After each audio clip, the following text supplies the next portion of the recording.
Alright, this is going to be how to check the adjustment or calibration on the Craftsman torque wrenches, the click style. So as you can see, what you're going to need is the vise, you're going to need the torque wrench, a measuring tape, and a known weight. And I'm going to show you the formulas and how to go from there. Alright, so let me do some math for you on how to check the calibration or adjustment of your torque wrench.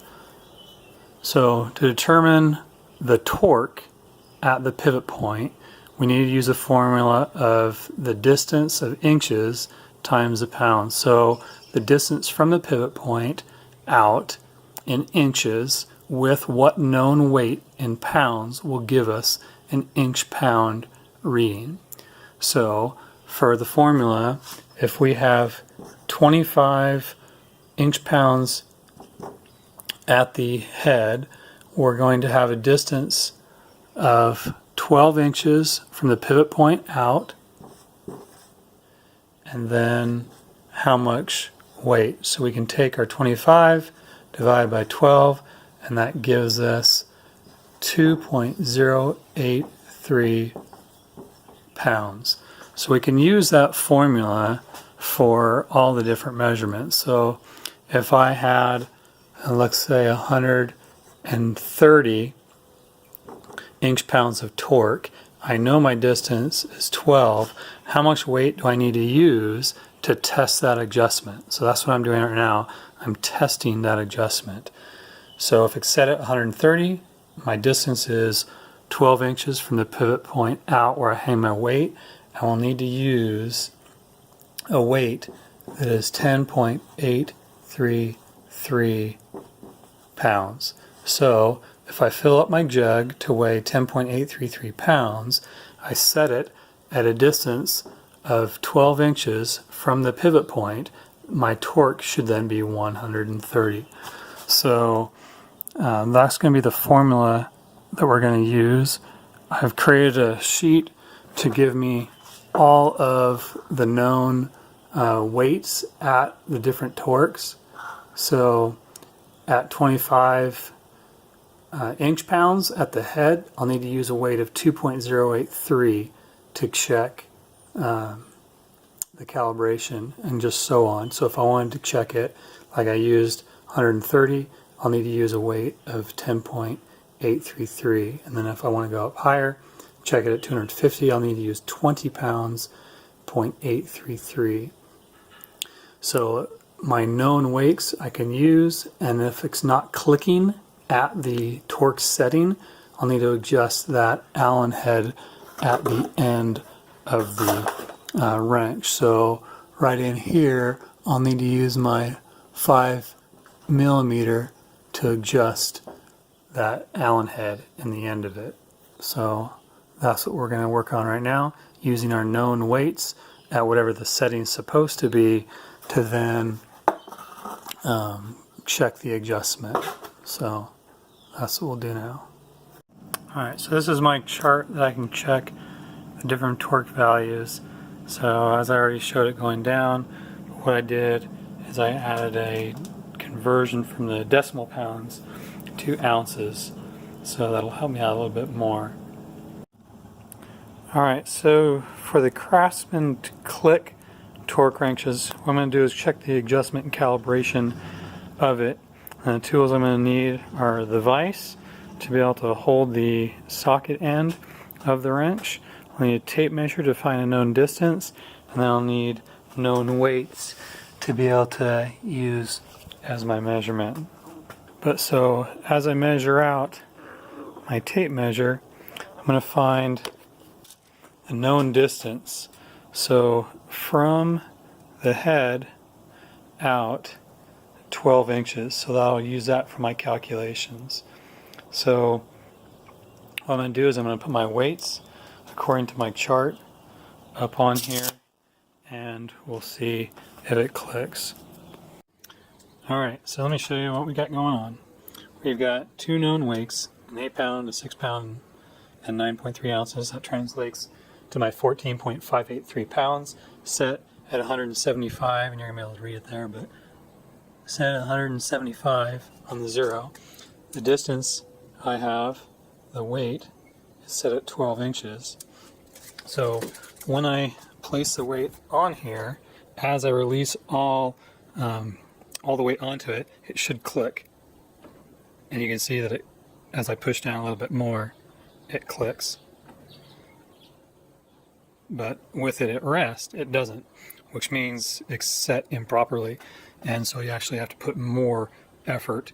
So you have a higher torque rating than what shows here. So what I need to do is I need to go in here and adjust that 5mm setting on the inside.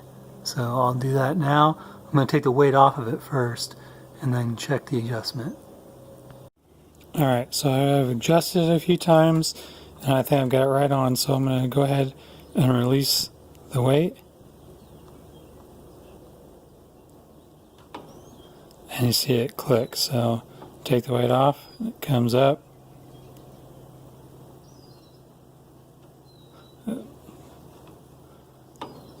So it's just fine-tuning the adjustment right in there. So now that I feel I've got that set for the 175, I'm going to go ahead and check at a lower rating.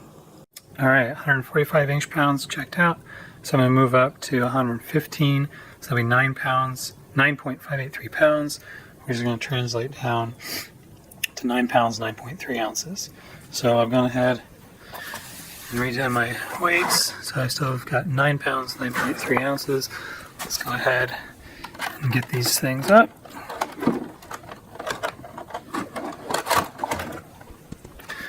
I'm going to have to reset, if I can read that. I'm going to have to reset that now to 115.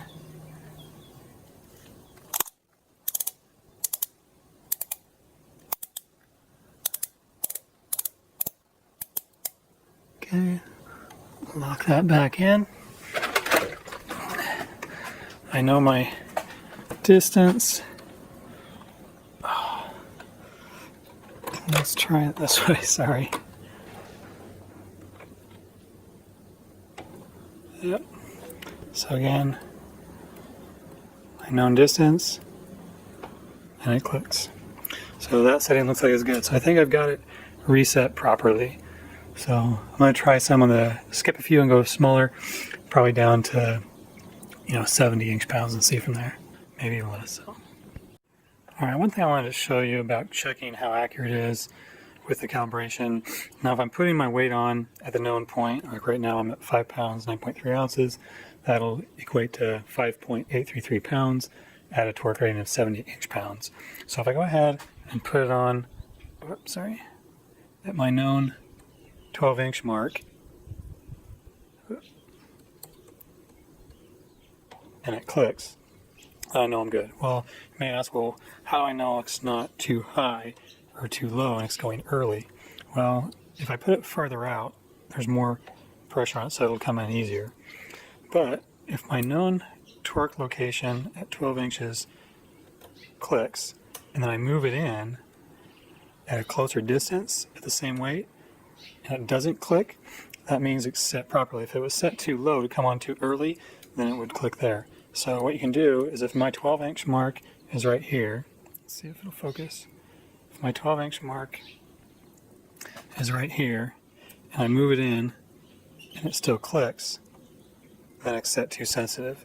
And see, I moved it in about an inch, and it didn't go. I move it back to my 12-inch mark, and it clicks. So that's how you can know. If you want to put, you can do a piece of tape across the edge here, mark your 12-inch spot, and then mark different inch marks on the outside of it. And when you get it set with your Allen at the end to where it's clicking at your 12-inch mark, you can then adjust it down to see if it's still clicking. And when you take the weight off and it doesn't, you know that at that point is when it drops. So how accurate you are to that. So next I can check not just the clicking, but how accurate you are to that point. So the weight is off. I'm going to go ahead and check with my 12 pounds, 1.3 ounces, set at 145 degrees. Releasing it, and it clicks right as I release it. So it looks like that setting's good too. Alright, so I've checked it all the way through down to 40 inch-pounds. My last setting and the lowest on this torque wrench is 25 inch-pounds. So that equals 2.083 pounds. With my conversion, that's going to be 2 pounds, 1.3 ounces. So I've got my jug, 2 pounds, 1.3 ounces. Get my torque wrench set up. Let's go ahead and place it at the 1 foot mark, 12 inches. Go ahead and get a click. Now let me show you what I was talking about with the finite adjustment. If I move it ½ inch, it doesn't go. If I move it ¼ inch, it doesn't go. So what I'm going to do is I'm going to put out of adjustment just to show how you can fine tune it. So I'm going to turn it counterclockwise. It's only about a degree or so. And no longer does it. So I have to go further out. So my 12 inch mark. Whoop, there it goes. So then ¼ inch in, doesn't go. Let's go ahead and go out a little bit more. So I turned it left more, clicks. ½ inch in, clicks. About 1 inch doesn't click. So I'll go ahead and clockwise, tighten it up just a little bit.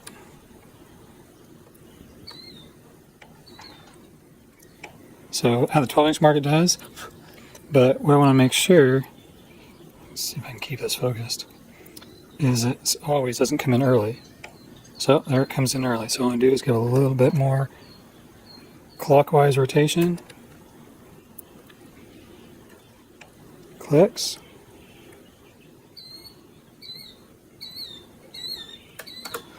Sorry because it keeps sliding. That still goes. So just a little bit more. Now, as you can see, I'm only doing it just a little bit. This is the play in it, but that's only moving it about that much distance each time anyway to fine tune it. So, foot mark, clicks, still clicks. So again, just a little bit of an adjustment, clicks. I pulled down that. Doesn't click. So right now,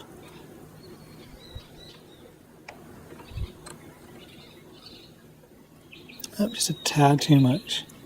So I'll go back like a ½ degree. Click. ¼ inch, it doesn't click. Clicks. Doesn't click. So there I've said as close as I think I can for accuracy. So again, this is the Craftsman torque wrench click version on how to set the adjustment using a vise, known distance of 12 inches for inch-pounds, known weights, using the chart to determine what known weights at what known torque, and then the adjustments through the Allen in the back utilizing the 5mm, and then increasing the required torque clockwise, decreasing the required torque counterclockwise, and then you can fine tune it at the very end when you're there on the lower settings just by doing ¼ inch movements to see when it comes in to the torque click. So that's what I've got. The reason I made this video is I had bought this torque wrench and from the very beginning it never worked. I tried taking it back to Sears and they refused to warranty it. They said the torque wrench itself, I had it sitting in the drawer for a little bit before I ended up using it, so it's like a 30-day exchange or warranty. And so I took it apart and found that the actual body had been assembled 180 degrees out of alignment, and so it would not click on the tightening. So it was Newton meters labeled on the top instead of inch-pounds. So when I took it all apart, didn't find anything wrong with it. I wanted to read pounds on the top to make it easier for me, reassembled it that way, and then noticed the plastic plunger on the inside adjusted to the opposite side, which now allowed me to actually get a torque. So it wasn't broken, it was just improperly assembled at the factory. So I wanted to just make sure I had it calibrated properly and found that there was no assembly or deconstruction online, so I wanted to be able to share this with you. So again, that's the Craftsman click torque wrenches for adjustment and calibration. And again, remember, anytime you're storing it, to reduce it all the way down, take the pressure off of the spring so that spring doesn't set